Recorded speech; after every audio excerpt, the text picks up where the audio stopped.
Les gars, aujourd'hui, il faut que j'aborde avec vous un sujet extrêmement important au cours de cette vidéo parce que on est en train d'essayer de vous tromper. Il faut que je vous montre un graphique qui va vous révéler ce que font réellement les whales derrière les rideaux. Je vais étayer mes propos avec des données, je vais vous expliquer pourquoi on se trouve actuellement à un point de pivot extrêmement critique ainsi que ce que je fais moi-même concernant mes transactions. Alors, restez par ici du début jusqu'à la fin, j'ai plein d'infos cruciales à vous donner. Alors, bienvenue à tous, je m'appelle Maxime et je vous apporte chaque jour des nouvelles vidéos en français sur la crypto si vous êtes nouveau sur cette chaîne. Alors, je suis sûr de vous abonner et d'activer la cloche dès maintenant. Alors, ceci allons comme toujours droit au but. Ce que vous pouvez constater actuellement, c'est qu'on est toujours en train de latéraliser.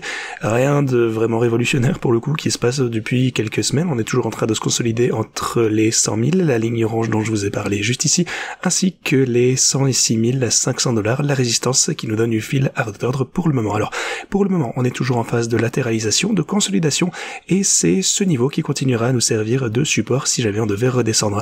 Un autre point important à aborder, c'est que sur le corps de ces chandelles, on a clôturé légèrement plus haut que sur ces 4 chandelles ici, donc ça pour le coup c'est un petit détail, c'est vrai, mais on est toujours en train de se consolider, c'est vrai, ça signifie pour le coup que mes stratégies de trading continuent d'exploiter cette volatilité pour générer plus de gains, mais voilà, la situation actuelle s'annonce un petit peu mieux sur l'intervalle journalier, mais voilà, on est clairement à un tournant décisif comme je vous le disais. Alors laissez-moi vous expliquer. Tout d'abord sur l'intervalle hebdomadaire, vous pouvez constater qu'on se trouve actuellement sur un support de la ligne orange de ce côté qui correspond à la moyenne mobile de 50 semaines. Alors c'est quelque chose déjà dont je vous parlais au cours de la semaine dernière, le fait qu'on observait un rebond significatif sur ce niveau, mais en fait, le moment tant attendu est finalement arrivé, c'est un moment de décision. Alors, le truc, c'est qu'on pourrait avoir deux scénarios différents. Déjà, on pourrait avoir un rebond à partir de ce niveau, suivi d'une tendance haussière, c'est ce qu'on aurait tendance à penser via le passé, c'est déjà déroulé comme ceci, je vous en ai parlé d'ailleurs dans la vidéo d'hier. Généralement, lorsqu'on a une cassure à partir de cette ligne, par contre, ça marque le début d'un marché baissier, et c'est pour ça que cette ligne orange, la moyenne mobile de 50 semaines, est extrêmement importante. Alors, rien que cette année, pour le coup, depuis 2024, on a déjà rebondi dessus à plusieurs reprises, vous pouvez le voir ici, donc je surveille ceci de très près également. Deuxièmement, quelque chose d'important à noter, c'est qu'on est sur le point d'avoir notre fameuse dead cross. Alors, vous savez que ce fameux croisement, généralement, c'est un pattern bearish, mais lorsque ça arrive dans un marché haussier, eh bien, généralement, ça a tendance à marquer le bottom, et après ça, le cours a tendance à remonter. Donc, c'est un autre élément que je surveille de très très près. Et enfin, on a également la moyenne mobile de 365 jours qu'on est en train de traverser actuellement et on est un petit peu en dessous. On a essayé de rebondir là-dessus à plusieurs reprises. Même chose en fait que la moyenne mobile de 50 semaines. En général, lorsqu'on observe un rebond à partir de ceci, eh bien ça nous permet de rentrer dans une nouvelle phase ascendante assez impulsive. À l'inverse, lorsqu'on chute en dessous, eh bien ça marque généralement le début d'un marché baissier. Donc voilà, je tenais à souligner que actuellement c'est un petit peu 50-50. On va voir ce que les données nous donnent. Mais prenez l'exemple d'une clôture sous cette ligne orange. On va imaginer un petit peu les différents scénarios. Est-ce que je pense qu'on entre dans un bear market pour autant? Est-ce que c'est vraiment un point aussi crucial à prendre en compte? Eh bien, bon ok, il faut considérer ceci, mais je pense que quoi qu'il en soit, les gros investisseurs vont tenter de nous induire en erreur. Ils vont essayer de potentiellement faire baisser le cours ici pour inciter tout le monde à vendre, à penser que c'est fini, avant de finalement provoquer un rebond lorsqu'ils auront bien chargé leurs bags.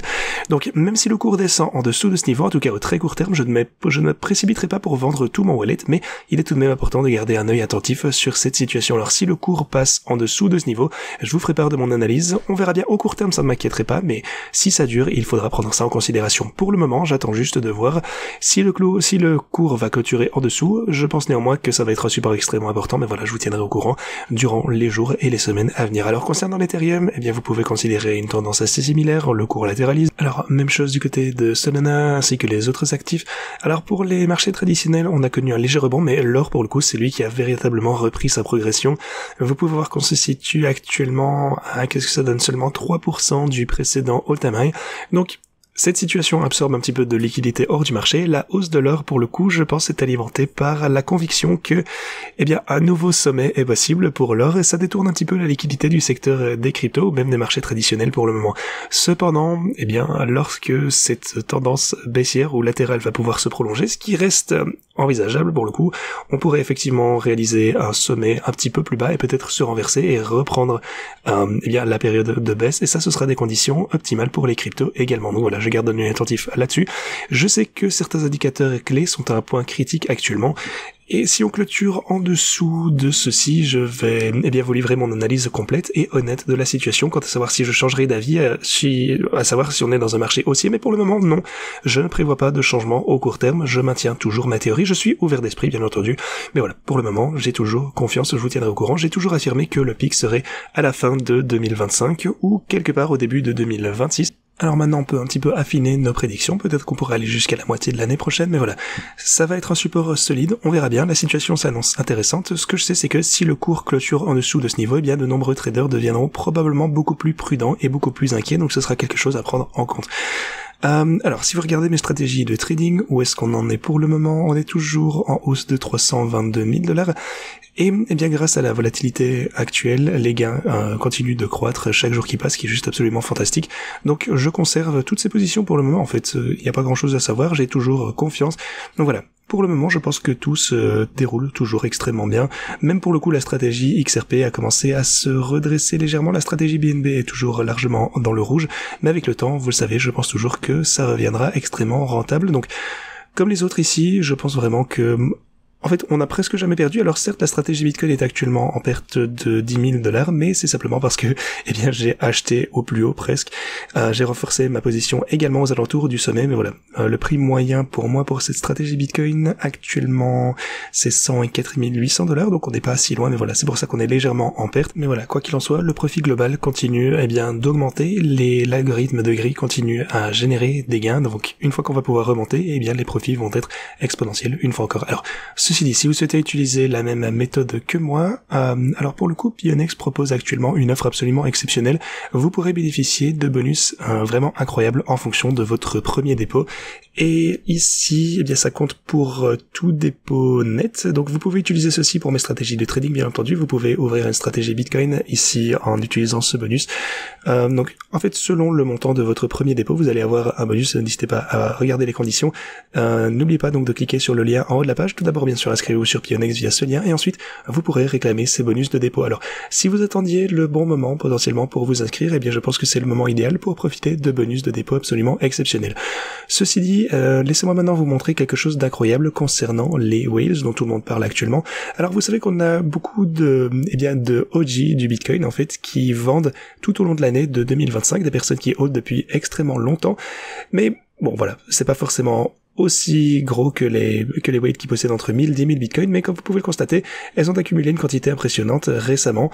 On a plus de 50 000 bitcoins qui ont été accumulés par ces adresses, donc on va dire les holders de moyenne capacité, et alors, est-ce que ça pourrait nous apprendre quelque chose en particulier? Eh bien, pour le coup, ce que vous pouvez constater, c'est que par le passé, lorsque ce genre de whales ont accumulé du Bitcoin, tout comme ici en août 2025, généralement, ça a marqué le bottom du côté du Bitcoin. Et ensuite, le cas majeur pour le coup, c'est ici en mars de 2025, où vous avez également pu observer que ça a marqué le point creux du côté du Bitcoin. Donc, je pense que c'est un signe encourageant. Ils vont peut-être essayer de faire baisser le cours encore davantage.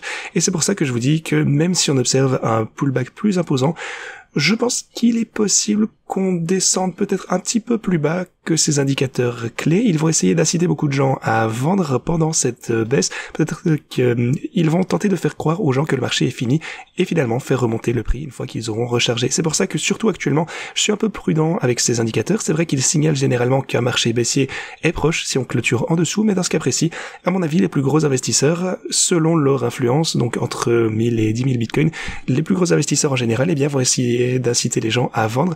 Mais à mon avis, eh bien, ce ne sera qu'un petit dip temporaire. Peut-être qu'il reste juste une énorme chute pour faire peur à tout le monde avant qu'on puisse repartir vers le all-time high. Mais voilà. À mon avis, on devrait assister à un beau rebond bientôt. Comme je vous le disais, de toute façon, je vous tiendrai au courant lorsque ça se produira. Ceci dit, le gouvernement fédéral américain a adopté une nouvelle loi pour réouvrir leurs services publics, donc ça c'est une excellente nouvelle. Ça va également injecter davantage de liquidités sur le marché. De plus, pour continuer, la Maison Blanche a confirmé son engagement à verser les dividendes de 2000 $. Donc ça c'est positif, on dirait bel et bien que ça va finir par arriver, et ça, forcément, ça devrait stimuler davantage le marché et faire grimper le cours des actifs, tout comme après la crise du Covid. Enfin, quelques annonces annonce importante concernant les droits de douane qui sont attendus dans les quelques prochains jours. On sait ce que ça va... Enfin, pour le coup, on sait pas trop ce que ça va donner, mais une chose est sûre, ça va engendrer de la volatilité sur le marché. Ceci dit, c'est tout ce que je vais pour vous dans la vidéo d'aujourd'hui. Soyez prudents avec ces indicateurs, même si effectivement on est à un tournant décisif, je le répète une dernière fois. Bon, je sais que j'ai répété ça beaucoup dans cette vidéo, mais voilà, les gros investisseurs vont sûrement tenter de vous faire peur, d'inciter tout le monde à vendre, en faisant peut-être baisser le prix en dessous de ce niveau, mais à mon avis, ils n'y parviendront pas durablement. Ensuite, on risque d'assister à une reprise en V, s'ils parviennent même à nous faire baisser en dessous de ce niveau, ce qui n'est juste pas forcément garanti, parce que c'est, eh bien, la moyenne mobile de 50 semaines, de 365 jours également, sont extrêmement solides, mais voilà, je vais vous laisser sur ces nouvelles. Encore une fois, soyez prudents avec l'effet de levier, etc. Merci beaucoup d'avoir regardé, moi je vous dis à la prochaine.